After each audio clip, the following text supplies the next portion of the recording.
Good evening, visitors. Welcome to the Australian War Memorial's last post ceremony. My name is Troy Clayton, and this evening we warmly welcome the family of Private Cyril Ferdinand Ryan, whose story will be told shortly by Captain Christopher Ryan from the Australian Army, who is the great-nephew of Private Cyril Ferdinand Ryan. This evening we are also honoured to acknowledge Rear Admiral Garron Golding, Chief of Navy, Royal New Zealand Navy, Vice Admiral Mark Hammond, Chief of Navy, and the accompanying delegation. We welcome the veterans who have served, those that are still serving, and their families that love and support them.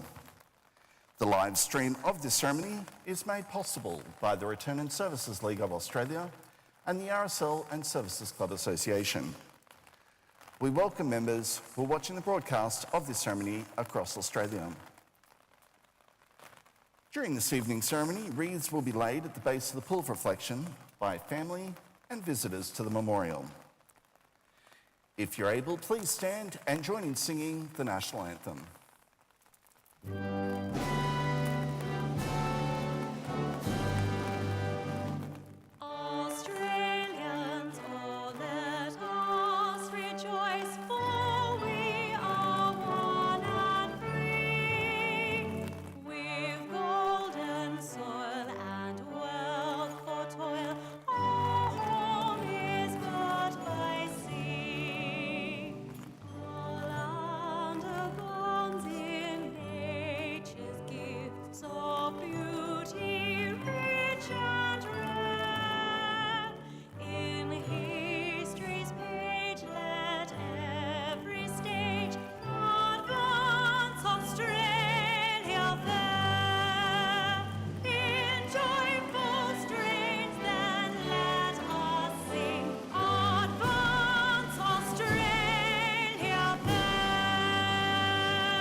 The Australian War Memorial was the vision of Charles Bean, Australia's First World War official historian.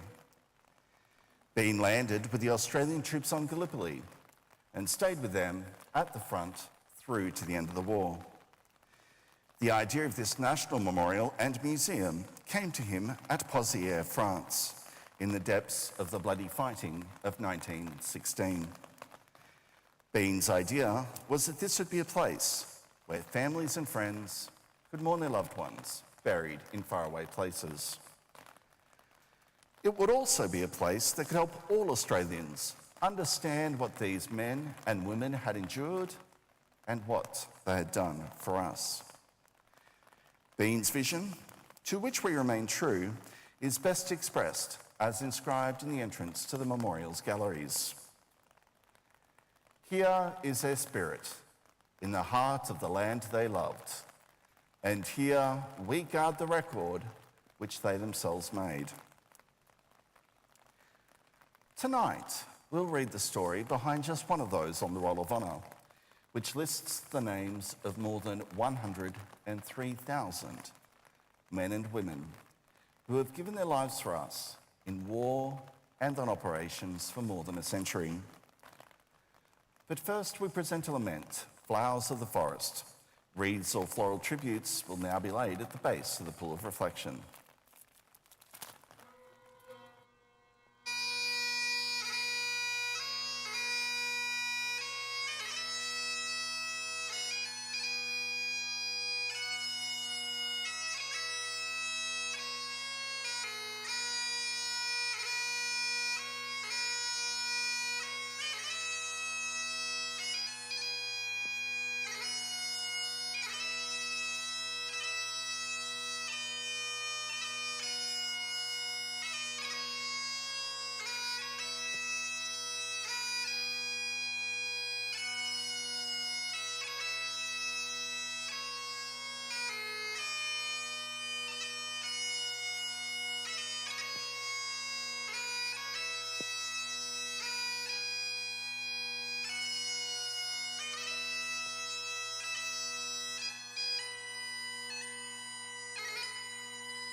Today we remember and pay tribute to Private Cyril Ferdinand Ryan. Cyril Ryan was born on the 9th of October 1896 in Blessington, Tasmania, the eldest of 9 children born to William and Rose Ryan. Cyril and his family remained in Blessington throughout his childhood. He completed his education at the local state school before finding work in the region as a farmhand. Cyril Ryan enlisted in the Australian Imperial Force on the 27th of July 1915. As he was only 18, his parents were required to provide signed consent in support of his enlistment. Once accepted, Ryan was allotted to reinforcements of the 12th Battalion and began initial training. After 2 months of training, Private Ryan departed from Melbourne in the troopship Horarata on the 27th of September 1915, bound for Egypt. He passed the winter of 1915 and 1916 training with reinforcements in Egypt before being taken on strength of the 12th Battalion at Tel El Kebir in early January 1916. In late March, the battalion left Egypt, sailing from Alexandria to Marseille to join the fighting on the Western Front. Arriving in France, the battalion travelled to northern France, where it continued to train for the Western Front, with marches, musketry exercises and gas exercises. The men entered the trenches in northern France, acquired a section of the front known as the nursery sector. In July, the 12th Battalion moved south into the Somme Valley to assist with the British Somme offensive. Initially planned as a large-scale offensive, the German attack on the French of Verdun left British forces to conduct operations with minimal French assistance.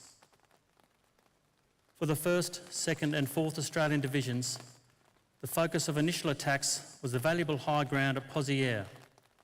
The ridges behind the ruined village were held by the enemy and offered valuable defensive high ground in the middle of the Somme. Following initial failed attempts from British units to capture the village or force the German back, a major offensive was launched on the 23rd of July 1916. Over the next 42 days, the Allies made 19 separate attacks against German positions in and around Pozières, ultimately succeeding in capturing the village. But success came at a cost. Allied casualties following the battle numbered 23,000. The 12th Battalion formed part of the initial attack on Pozières on the 23rd of July, its first major battle on the Western Front. By the time the men were withdrawn to rest on the night of the 25th of July, the battalion had sustained 375 casualties. One of these casualties was Private Ryan, who was wounded in action in the heavy fighting following the capture of positions on the 24th of July. Although he was rushed to the 1st Australian Field Ambulance for treatment, Ryan's wounds proved fatal and he died later that day. He was 19 years old. Cyril Ryan's remains were buried at Wallon Communal Cemetery Extension in France.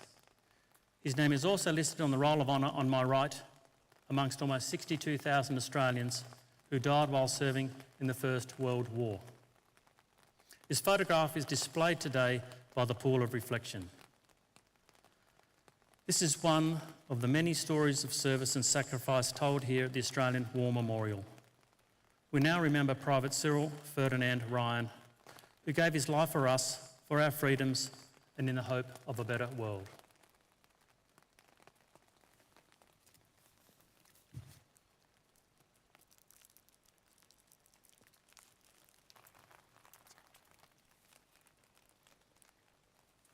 Please stand for the reading of the Ode and the sounding of the last post.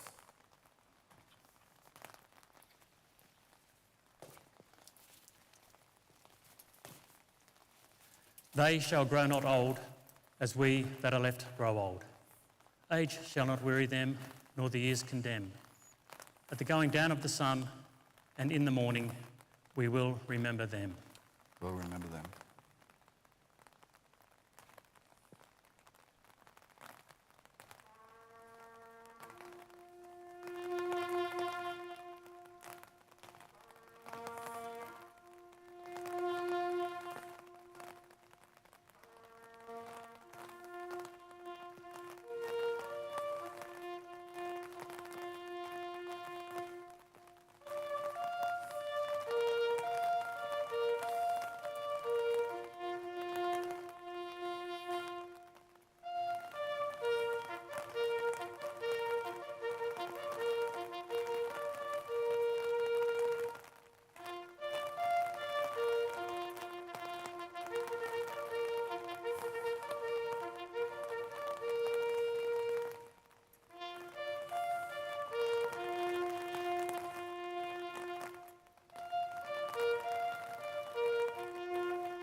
lest we forget.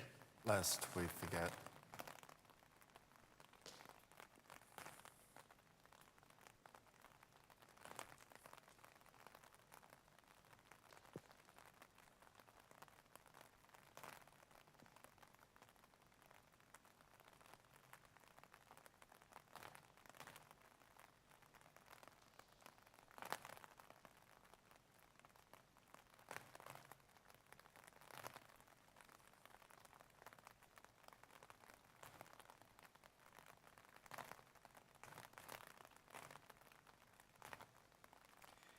We leave you this evening with the words of the memorial's founder, Charles Bean. Many a man lying out there at Pozières or in the low scrub of Gallipoli, with his poor, tired senses barely working through the fever of his brain, has thought in his last moments, well, it's over. But in Australia, they will be proud of this. Ladies and gentlemen, girls and boys, that concludes the last post ceremony. On behalf of the director, staff and volunteers, thank you for visiting the Australian War Memorial today and for your continued support during the memorial's development project. We wish you all a very pleasant evening. Thank you.